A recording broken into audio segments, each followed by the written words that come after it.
right, good. Everything in focus. How your day going? Morning, evening, night, all that good stuff. I'm hella ready to watch this one, dog. You might see me cheesing, because I ain't gonna lie to you. When Mrballen first uploaded this one, and I read the title, boy thought he saw a ghost. The truth is much worse. I'm like, what could be worse than seeing that? I mean, we already know my opinion on how I feel about seeing ghosts, whatever. So we're not here about that. Then I read the thumbnail. I looked at the thumbnail, and I was like, dude, look like a ghost. But then again, like somebody with a mask. I don't know what's about to go on. Yo, I put those two together, and I was like, yep, this is about to be fire. So I hope it is about to be fire. But yo, want to check out the review video? Link will be in the description below. But let's go. 1998, a young boy saw something terrifying out of a window in his house in the middle of the night, but after telling his mom about it, she looked around, didn't see anything, and so told him, you know what, you probably just imagined it. However, years later, that boy and his mother would learn he had not just imagined it. It was very real. But before we get into today's stories, if you're a fan of the strange, dark, and mysterious delivered in story format, then you come to the right place because that's all we do, and we upload once or twice every week. So if that's of interest to you, please spend a nice long day at the beach, and then afterwards make a special trip to the Like Button's house so you can shake out your towels directly into one of their open windows. Also, please subscribe to our channel and turn on all notifications so you don't miss any of our weekly uploads. All right, let's get into today's stories. That'd be like the worst part. Would you be driving home after the beach? Is all that sand that be around? At least for me, I hate all that. Crash.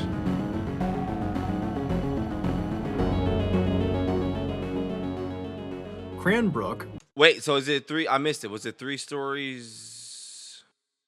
Oh shit, I didn't even peep because he got me with that intro. I'm sorry. So I guess it is 3 stories. Bet. Cranbrook, which is a small snowy town in British Columbia, Canada, used to be a place no one had heard of. Then Isaiah Otieno changed that. In 2006, an 18-year-old smiling young man named Isaiah Otieno stepped off of a plane in Cranbrook and began making his way toward the baggage claim. As he walked, everyone in the airport stopped and stared up at him. Isaiah was 6'9" tall, and he was from Kenya, making him easily one of the most unique people in all of Cranbrook. Isaiah, who was the son of a Kenyan politician, had worked really hard to earn his slot at the local university, called the College of the Rockies. His plan was to use that degree to get a great job so he could help support his family back in Nairobi. Not long after the first semester of Isaiah's freshman year had started, he was not only flourishing academically, but also socially. His big smile and his charm and his incredibly good manners had earned him many friends, as well as the nickname the Gentle Giant. But the person Isaiah most closely bonded with while he was in Cranbrook was another student named Isaac Hockley.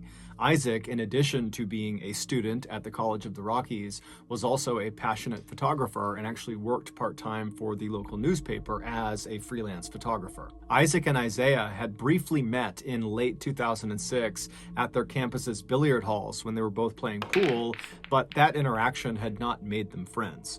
What had cemented their friendship and made them very, very close was one night in early 2007, Isaiah had gotten a job as a bouncer at a local bar because he's 6'9", and so he was the bouncer. And Isaac had come to that bar, not to see Isaiah, just to go to the bar.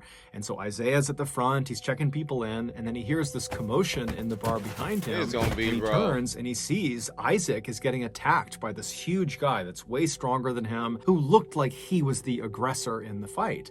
And so without any hesitation, Isaiah turns and just starts galloping into the bar. He's leaping over chairs, he's leaping over tables, and he jumps into the fray, and he fought off Isaac's attacker. And so after the dust settled, Isaac was so thankful for Isaiah, even though Isaiah kind of downplayed it and acted like it was no big deal. But either way, the experience totally bonded these two very different people, and after that, they became totally inseparable. Over the next couple of semesters, the pair would often go off on long rides. I become inseparable too if I was getting my ass beat up and you came to help me. Like, who appreciate that, dog? Them boys was on my head. seconds totally bonded these two Stop very playing. different people, and after that, they became totally inseparable. Over the next couple of semesters, the pair would often go off on long rides outside of Cranbrook into the mountains and the forests, and they would just chat. Isaiah would talk about what it was like to live in Kenya and how he was really here to try to be successful like his father, and Isaac would talk to Isaiah about his passion for photography and what it was like growing up in Canada around Cranbrook. On one very I'm gonna let it finish, but fuck it. Photography and Forget it. what it was like growing up in Canada around Cranbrook. On one very memorable drive, the pair were driving at night along this kind of winding road that went through a forest when all of a sudden a moose leapt onto the road and blocked their way. And so Isaac at the last second had to swerve to avoid the moose. But ultimately, they did not get into an accident and it was just a close call. So Isaac was totally fine. He had kind of recovered within seconds of getting past the moose. But Isaiah, who was in the passenger seat, was totally shaken up by it. And when Isaac started talking to Isaiah about why he was so shaken up, because after all, they are fine. They did not get into an accident. Like, we good, bro. Isaiah would admit that he wasn't shaken up because they almost got into an accident. He was shaken up because he saw a moose. He didn't know moose existed, and so seeing this enormous creature suddenly in the middle of the road right in front of them just had totally spooked him. And so after this, Isaac loved to bring this story up as a way of kind of making fun of Isaiah for his fear of moose, but it was totally in a loving way, and Isaiah would always laugh right along with him. But despite how well everything was going in both Isaiah and Isaac's lives to that point, everything would come crashing down in 2008. On May 13th, 2008, so 2 years after Isaiah showed up in Canada, Isaac got a phone call from his employer, the local newspaper, who told him he needed to head into town to take some pictures of a crash that had just happened. A helicopter had been flying over Cranbrook conducting a power line survey when they had lost power and crashed.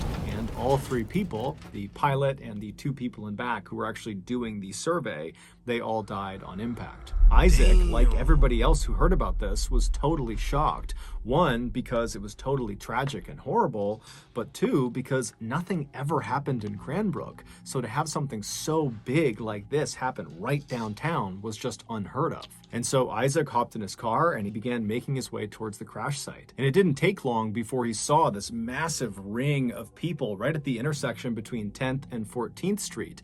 They were all on the sidewalk and up on buildings, and everyone's just looking in towards this massive mound of jagged metal that was on fire, and all this black smoke was coming off of it. And there's ambulances nearby and police, and the fire department was there, and they're trying to put out the flames, but they can't do it. And so Isaac parks his car and he rushes over to this ring of people and he works his way towards the front. He pulls out his camera and he began taking pictures. First of the wreckage and fire, and then also of the police as they put tarps over the bodies. Little did Isaac know, these pictures he was taking were about to take on a whole new significance for him. Earlier that day, just before 1 p.m., Isaiah wrapped up his final class of the day, and after he was done, he remembered he had some letters in his backpack that he had been meaning to mail to his family back in Kenya. And so he decided on his way home, he would... Don't say... I gotta add, hold up. First impressions mean a lot, like when you hire someone new. Oh, okay. The Bamboo HR Definitive Guide to Onboarding shows you how to get it right. Because when hold up, I'm thinking, oh, was bro on flight, dog? And after he was done, he remembered he had some letters in his backpack that he had been meaning to mail to his family back in Kenya. And so he decided on his way home, he would make a detour to the post office and he would mail those letters. And so he left the building where this final class was and he stepped out into the bright sunshine of that May day. He put his headphones on and then he began to walk. At about 1:05 p.m., he arrived at the post office and he went inside just long enough to put his letters in the mail slot, and then he headed back outside. 1 minute later, at 1:06 p.m., as he was crossing 10th Street, the helicopter above lost power and crashed directly on top of Isaiah. Within seconds, he and the three people on board the helicopter would all be dead. It's believed because Isaiah was listening to music on his headphones, he didn't even hear the helicopter as it was crashing down. He was just walking and then he was dead. It was a total freak accident. Bro, the odds of that happening, dog? You telling me if bro would have been like a minute late to go do what he had to do, or a couple minutes early to do what he had to do, that would have never happened. And the only thing, and not been funny, I'm wondering if he had on Beats by Dre's, real talk, because I used to wear them in college, and you legit can't hear shit. Them things are legit like eardrum killers. Because I know if I got like my normal headphones and like earbuds or something, I would think I could still hear a helicopter, dog. Man, what? And the whole time, I ain't gonna lie, I was worried. I was like, what Isaac about to do, dog? Down. He was just walking, and then he was dead. It was a total freak accident. It wasn't until later that day that Isaac would realize the pictures he had taken of this scene included pictures of his friend. Of his bro. Bro, those headphones had to be loud as hell, man. Not even being funny, for real, because, dog, what the hell? I'm going to leave all the links to bro sponsor in the description as well. Stripes. I'm ready to hear this ghost story too, dog. On a warm summer night in 1998, a 7-year-old boy named Tyler Florian fell asleep watching TV on his living room couch. Tyler lived with his parents as well as his older brother, Will, who was 10 years old, in a modest 2-story home in a rural neighborhood in West Virginia. That night, Tyler's father, who normally tucked the boys in at night, was out for work. And so after Tyler fell asleep, it was his mother who gently woke him up and encouraged him to head upstairs to his room. And so Tyler, he gets off the couch and he's groggy and he makes his way over to the stairs. He climbs up the stairs and he turns right and heads down the hallway to his room. He goes into his bedroom, he climbs into his bed, and then he falls asleep.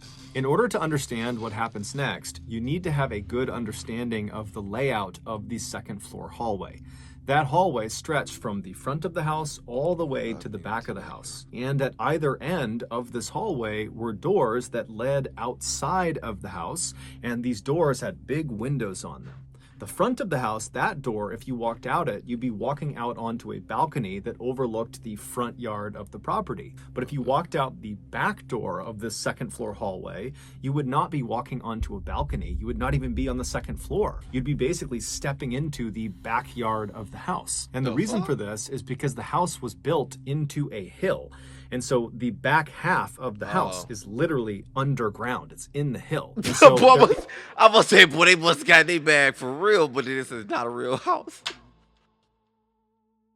I don't damn well, them niggas say.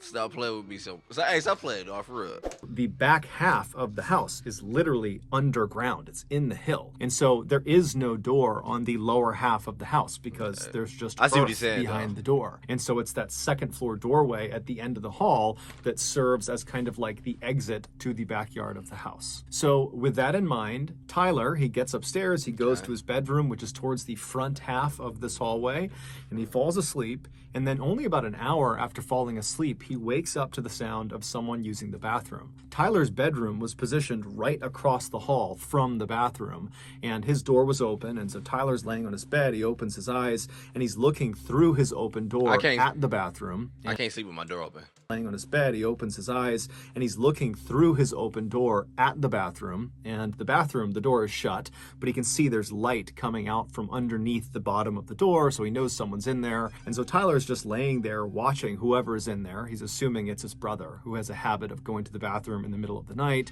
and so he's just kind of watching, and then at some point he hears the flick of the light as it's turned off, and he sees the light disappear from inside of the bathroom. The door swings open, and sure enough, it's his brother who steps back into the hallway. His brother looks into Tyler's room, but doesn't attempt to interact with Tyler. Instead, Will just turns and walks back down the hallway towards his bedroom. And so as Tyler is listening to the sound of his brother's footsteps fade down the hallway, he closes his eyes again and prepares to go back to sleep.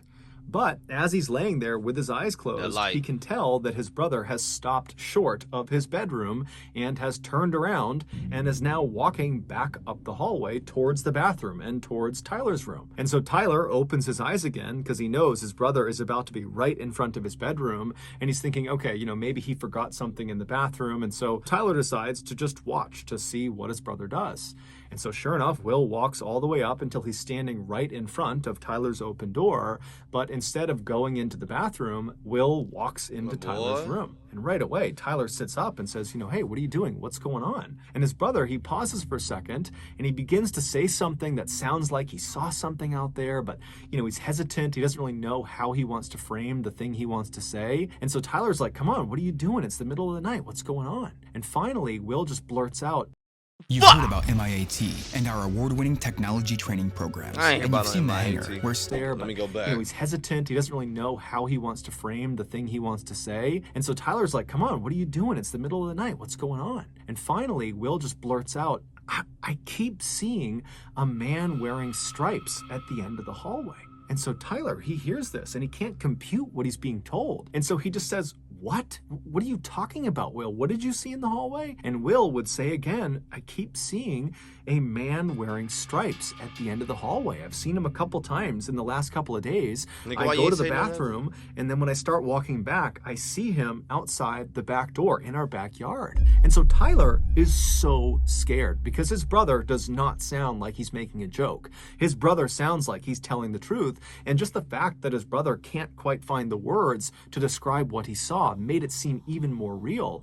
And so Tyler, he gets out of bed and he says, Will, we gotta go tell Mom. But that required going into the hallway and going down the hall towards where apparently this man in stripes was to get to their mother's bedroom. And so Will, who initially was not that scared of this man in stripes he had seen, was now starting to get pretty panicked in seeing Tyler's reaction to this. And so Will tells Tyler, stay right there, stay in the room. And so Will, he kind of peeks back into the hallway and he looks all the way down, and there is no man in stripes anymore. There's no one in the hall. And so he tells Tyler, the coast is clear, and the two of them run down the hallway all the way right in front of that door that leads into the back of the property where the man in stripes was, and they turn left and they go into their parents' bedroom where just their mother was because their father was out of town. And so they charge in there, they wake their mom up, and they're talking over each other, trying to communicate to their mom that there was a ghost, that there was an intruder, that there was something bad happening around their house. And so finally their mom just tells them to be quiet, and she says, okay, boys, sit on the bed. I'm gonna go have a look around the house. And so the two boys do as they're told. They sit on the bed, and their mom leaves the bedroom. She goes into the hallway, and she looks immediately to her left where the man in stripes supposedly was, and she doesn't see anything. She just looks out into their backyard. There's nothing there. She looks down the other direction, out the front of the house, doesn't see anything. She walks all around the house. She goes outside. Oh, hell no. But she doesn't see anyone or anything. And so eventually she comes back inside the house. She goes up to the second floor. She goes back to her bedroom, and she tells her boys, look, you probably just spooked yourselves. There is no man in stripes. You're totally safe. You're totally fine. Let me find out your ass up there smoking.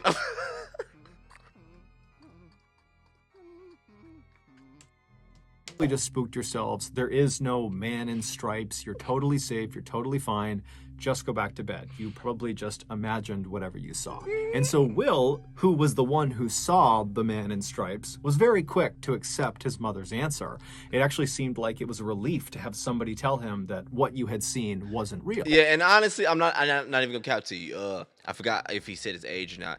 But legit, if I legit saw someone, I'm not gonna let my mom go out there. Like, you're not even gonna search the house. Like, hell no, we called 911. I saw somebody. I'm not gonna let you step outside. The fact that he let you do all that you came back in, then told him, like, whatever, go to bed, and he's like, all right, whatever. I'm sorry, I'm just not trusting this Will dude. But I don't know, though. Could be wrong. It actually seemed like it was a relief to have somebody tell him that what you had seen wasn't real. And so he very happily went back to his bed and he fell asleep. But Tyler, who had not seen the man in stripes, but had a very intense reaction to hearing his brother describe it, could not accept his mother's answer. It just totally freaked him out because his brother was always joking around about stuff, but this did not feel like a joke. This felt very, very real. But over the course of the next couple of days, weeks, months, years, Will never claimed to see the man in stripes again, and so pretty quickly, Tyler forgot about it. Fast forward 11 years to 2009, so Tyler is now 18 years old, and he and his mom were out in the car running some errands. And as they're driving around, they were just chatting about all sorts of different things, and at some point they began talking about one of their beloved family pets, a dog named Max that they had when Tyler was really young. And so as they're kind of swapping stories about all the goofy things that this dog did, Tyler's mom suddenly says, "Hey, Tyler, do you remember the time that I opened the front door to let the cops into the house and Max came bounding into the house and he went right into the kitchen and he ripped open all the food?" And Tyler's looking at his mom like, "Wait, when did the cops come to our house? When did you open the door to let the cops come into our house?" And as soon as Tyler said this to his mom looked at him as if she had just given away something she hadn't meant to, and then she kind of relaxed and said, "You know what? I never got around to telling you. Now that I'm thinking about it, you and your brother were asleep, and you didn't even know this happened. And then afterward, me and your father decided not to tell you guys because we didn't want to scare you. Back when you were about 7 years old and Will was about 10 years old, your dad was away at work, and we were all asleep one night when suddenly I wake up to the sound of someone or something moving around outside of our house. And so I sit up in bed and I go into the hallway and I look left and I look out that door into our backyard and I see standing up against the glass this man with his hands pressed to the window looking into the house." And so Tyler's mom would tell him how she totally freaked out and she flipped on the lights and it scared this guy who ran off, and then she called the police, and then the police showed up, and that's when their dog Max came bounding inside and shredded the bag of food. And the police, they searched the property, but apparently they never found this guy. Tyler's mom would go on to tell him that the police warned her that her description of this man that was standing at their back door matched the description of a man who was wanted for murder who was on the loose in the area. Tyler was dumbfounded. He didn't remember this because what kind of obviously shit? He had been asleep, because this is something he would have remembered. And so he had so many questions about this whole situation. Yeah, me too. But the first question he asked his mom was, well, what did he look like? Oh, that was my mom first question. said, well, you know, he was tall, he had dark hair, he had blue jeans on, and oh, you know what? He had a striped shirt on.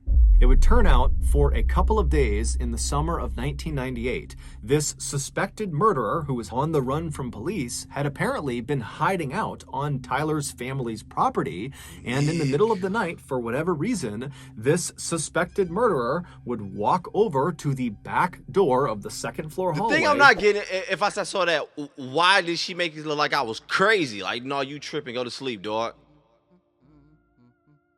I mean, I get it. You ain't got to tell me everything and scare me. I'm a kid.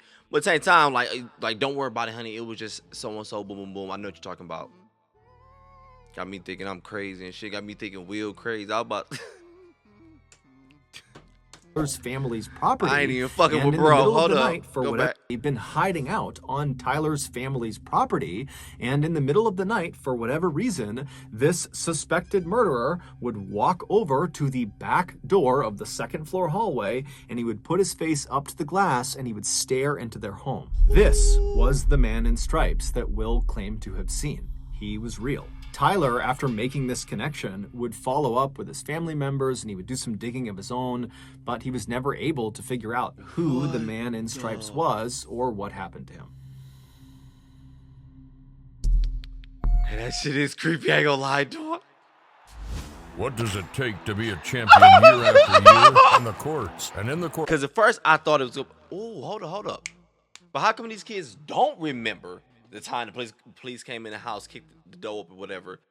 I don't know if they did all that, my bad. When the police came to the house and checked everything, like, cause bro, I remember every time the police came to our house as a kid. Because that's a big event. It's like, that's something major. You're like, whoa, man, let me tell y'all what happened, or damn, this almost happened.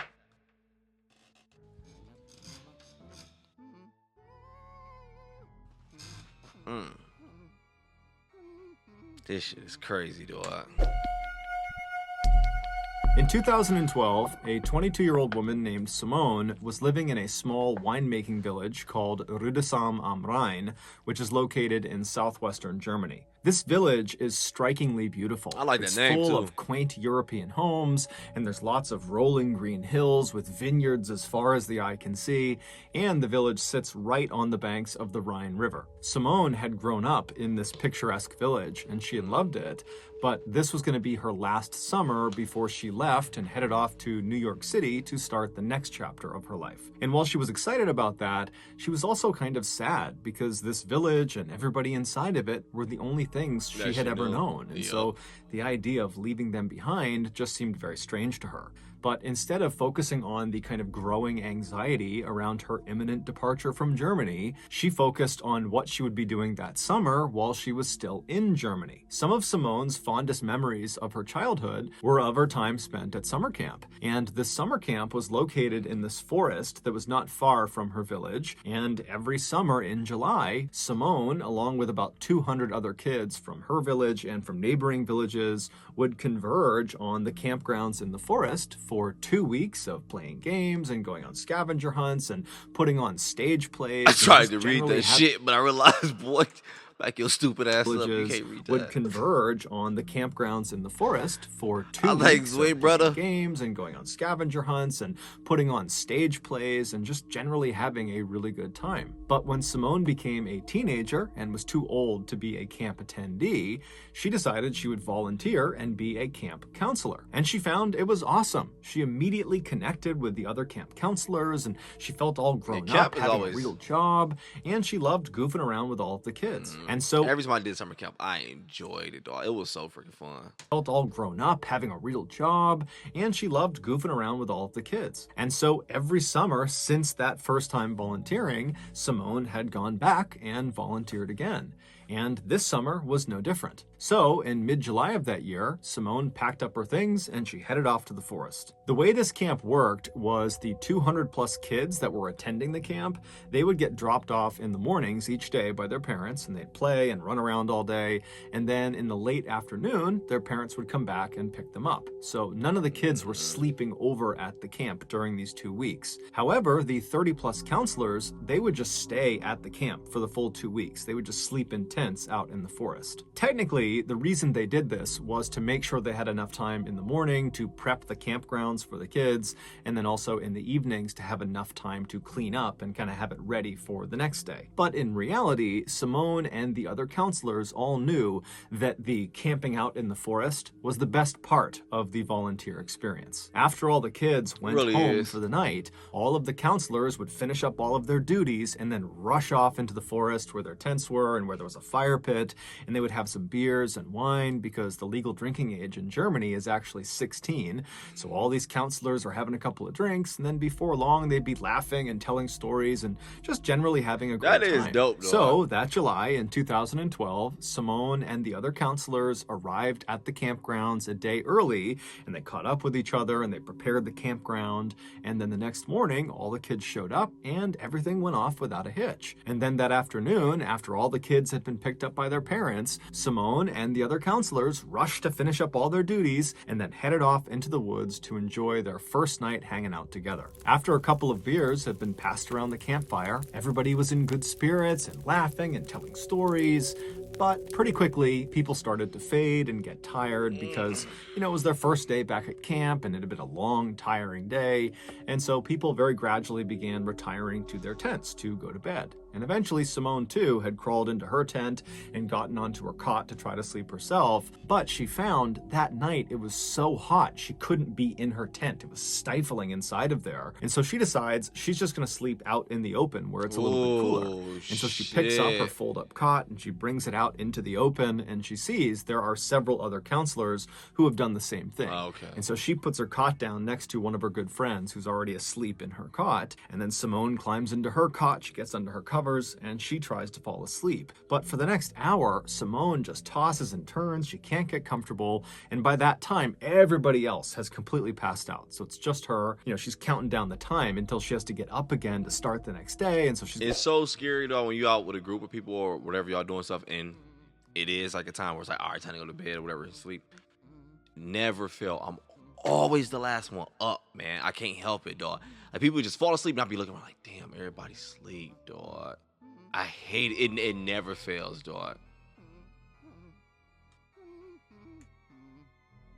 So it's just her, she's counting down the time until she has to get up again to start the next day. And so she's getting stressed about that. But eventually she would fall asleep.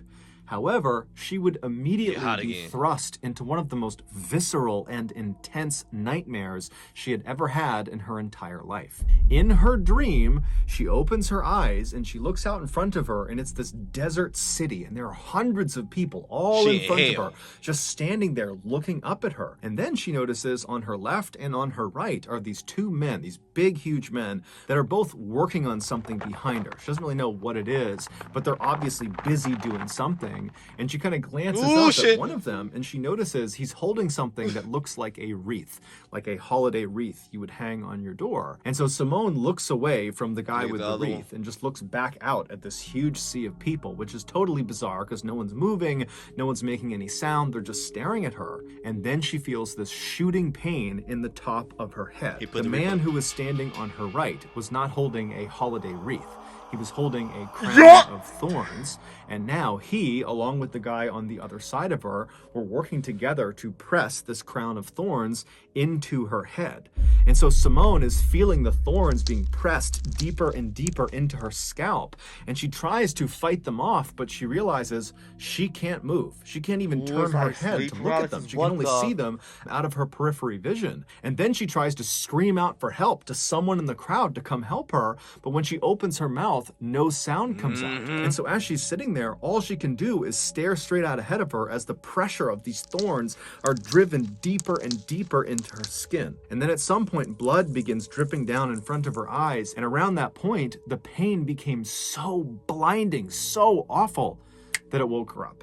And as soon as she woke up, she shot up and she reached for her head to make sure there was no crown of thorns on her. And as she's doing that, she's thinking, okay, phew, it was just a dream. That was just a horrible dream. I'm in this forest. I'm good. I'm safe. And as she's kind of patting on her head, she's realizing her head is wet. And as she's touching her head, she's realizing it hurts. There's a stinging pain in her head. And then she realizes it's not just a stinging pain, it's a throbbing, intense pain all over her head.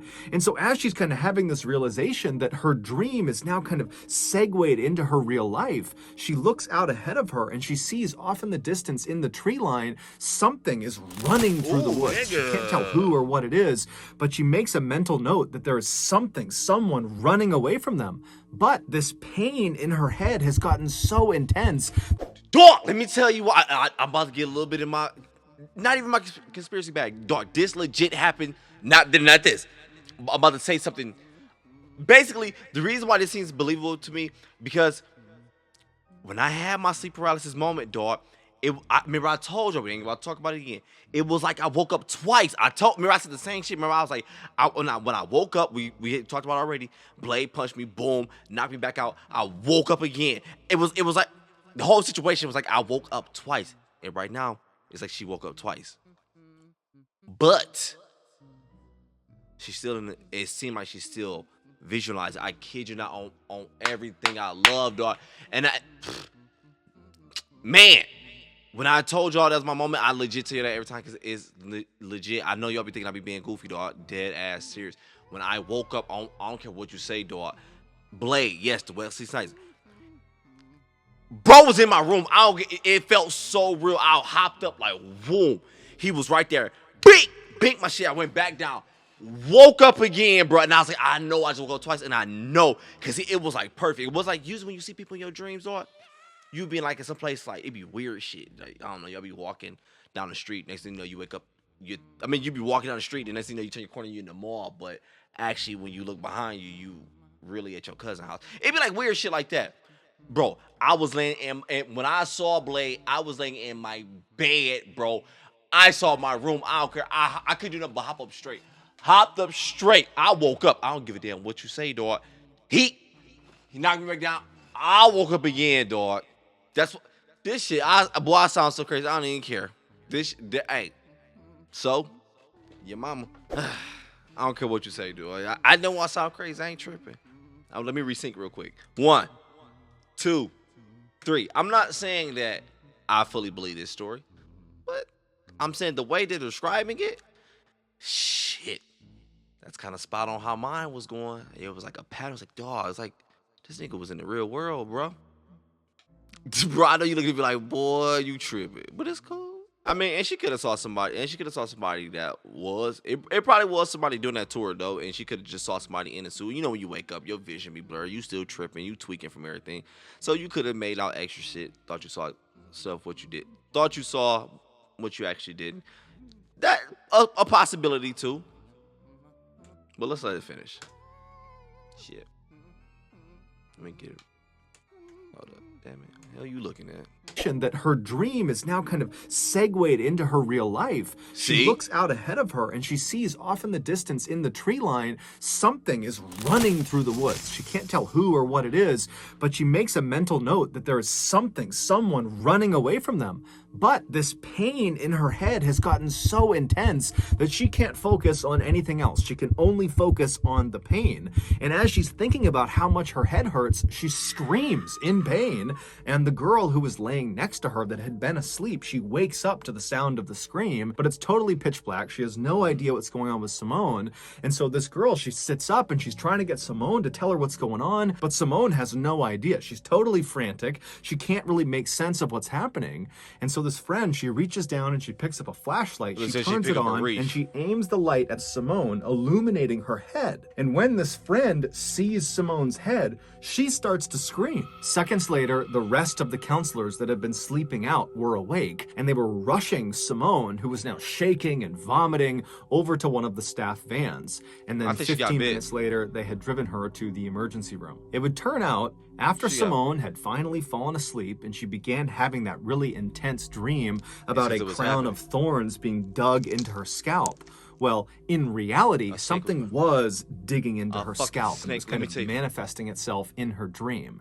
And what was digging into her scalp was the jaws of a fox. This knew it. It wasn't no snake, but I knew it. I'm telling you. Because you ever like feeling shit in your dream, whatever. Sometimes I be laying there, right? And let's say my girl, I don't know, she touched me or doing something, whatever. Not even being funny, whatever, boom. In your dream, it'll be like something that's happening that'll cause that. But it's happening in real life, so you finally wake up like, oh, she just sucking it. Bro, not even being funny. TMI. I had one like that. And the reason why I said she got bit is because of that. Man, damn, I'm about to be so serious. I had a dream I was in a grocery store, and this lady was pouring milk on me, like it was going down me, and she was pouring milk on my, you know what? Woke up because my girl was doing, you know what? And I was like, oh, makes sense. Now, since that happened, hey, this video solidified some shit to me, so I'm about to get a little conspiracy on your ass at the end, because it was something I was thinking about. I'm gonna let it finish, dog. What was digging into her scalp was the jaws of a fox. This fox had snuck into the campsite and walked right up behind Simone and just started eating her head. And amazingly, it did not wake Simone up right away. And so this fox got 20 or so serious bites out of Simone's head before she shot up and scared it away. And so certainly what Simone saw running away from her in that quick moment was the fox. Doctors were able to save Simone and stitch her head back together, and they were even able to hide all of the scars on her hairlines. You can't even see them. But despite her being physically okay today, psychologically, this was a very traumatizing event. Not only does she refuse now to go into any forest, whether it's day or night, but she also periodically still gets phantom pains in her scalp that feels like the fox is biting her head all over again. So that's going to do it, guys. If you got something out of today's episode and you haven't done this already, please spend a nice long... And that sucked that traumatized her from ever doing something like that again, because that shit like that is beautiful, man. It's not like she was really loving that. But I get it. Sometimes it can traumatize you, and it's a GG for it, like you're done for it. Oh, gosh. All right. So, look. This is about to get a little conspiracy-ish. Don't worry. It's just something I was thinking. It ain't true. I just be watching like random shit, think about random shit sometimes. I was like, when that happened to me, when I started noticing like, okay, when people do things to you when you're asleep, it can resonate. It can go into your dream, inside of your dream. You think this is happening in some way because you're actually feeling that shit on your body, or you're actually hearing something. It's been many times I've heard full conversations in my head, in my dream, whatever. But I'm sitting there watching. It's like me talking to someone, but I'm wondering the whole time, like, why am I not responding to this person? But I just hear this full conversation, and I wake up and they're like, oh, because my girl got company, like her mom or auntie, somebody over. So it's like them talking. I'm like, oh, that's what I was hearing this whole time in my dream. Okay, boom. Same thing happened when I told you with the other situation. So that made me think. That's why when I'm by people when they sleep, and I'm by like people when they sleep, I say nice things and I like with a real soft voice and stuff like that, because I be thinking stuff like that, like, well, if this is going to go into your dream, let me kind of put you at peace, because I don't know what you're dreaming about. Sometimes I like my partner like, you fuck ass nigga. Look, not being funny, I did test this out though. My girl, her celebrity crush is Michael Ealy. I was in her ear, and one time I was like, this is Michael Ealy, and I was just trying to see if she would like smile or react to it. I ain't getting nothing, but I did try. I had to test the shit, because this look, let me tell you what I'm leading up to. So since I'm aware, like, oh, that shit happened to me, it must happen to other people, this video confirmed it. So you can say it don't happen to you or you want to make me look like I'm crazy, but hey, same ish, right? So I started thinking, I was like, man, what if, right? This is just what I be thinking. Hey, this is not even a story time, just high thoughts. That's all it is. But I'm not. Look, I was like, what if the reason why people like go to hell, because right, so I'm saying when you die, you're just in like an eternal dream, whatever, that's what it is. So if you get cremated, technically you got burnt up, and then your body's like, oh shit, that's the dream. I was thinking that one day, I was like, what if that's how people go to hell? Because now that's, I won't say last thing you know, I don't know how that works, I ain't never fucking cremated nobody, but it's like, oh shit, they done put me in here on 350, nigga.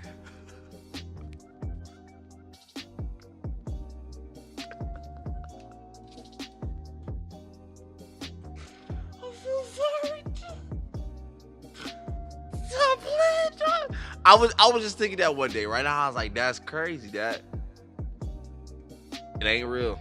I just be talking ish, joy. Hey, this video was fire, ain't gonna lie. That ghost video was hella creepy, dog. Hey, if you all enjoy this video, you don't click that like button, I appreciate it. Take a sub, turn that bell on. Enjoy your day, morning, evening, night, but I'm out.